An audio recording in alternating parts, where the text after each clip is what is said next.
The Bangali talking টমের সব video the Bangali talking Tom fan পেজেই পাওয়া যায়। আমাদের কোনো শাখা বা প্রশাখা নাই।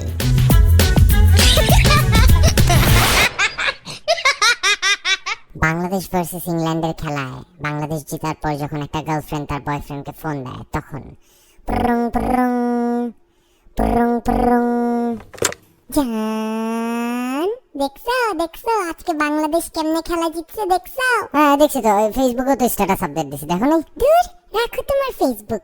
রুবেল কি খেলছে দেখছো? আল্লাহ কি যে সুন্দর খেলছে, আর কি যে উইকেট নিছে। তুমি কি আমার থেকে বেশি ক্রিকেট বুঝো নাকি? খেলা তো শিখাইলাম তোমার আমি। ক্রিকেট খেলা দেখছো জীবনে? সারাদিন তো মেকআপ আর ফেসবুক নিয়ে বসে থাকতা। ক্রিকেট খেলা দেখাই শিখাইছে কে তোমার দেখা? ক্রিকেট কি তোমার জন্য দেখছি নাকি? ক্রিকেট খেলা তো দেখছি হ্যাপির কারণে। ওই যে রুবেলকে নিয়ে কি কি করলো, তারপর তো এই যে রুবেলকে দেখার জন্য এই খেলাগুলো দেখলাম। কি যে ভালো খেলে।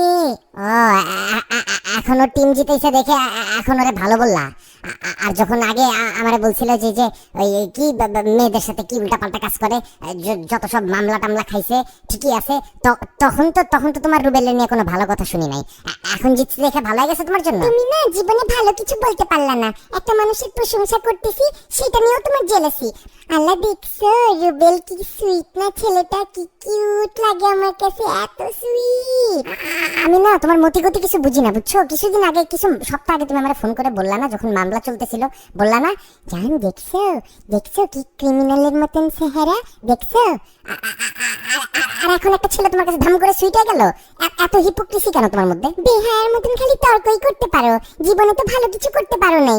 রুবেলের যদি 1% তোমার মধ্যে থাকতো, তাহলে তো আজকে আমার কপালটাই খুলে যেত। ফালতু কথা কম বলো, বুঝছো? রুবেলের মতন 1% যদি আমার আজকে করাইতে হয় না, তাহলে যাও আমার নামে অন্তত একটা মামলা দিয়ে আসো আগে। জীবনে তো এটা তো করতে, একটা তো ভালো কাজ করতে পারলা না। সারাদিন তো ফোন করে খালি আমার নামে বদনামি করো। একটা মামলা দিতে পারছো আজ পর্যন্ত আমার নামে? একটা মামলা দিয়ে দেখো না, একটা মামলা দাও খালি, দেখো জীবনে কি করতে পারি, কয়টা মানুষের কপাল খুলে ফেলে।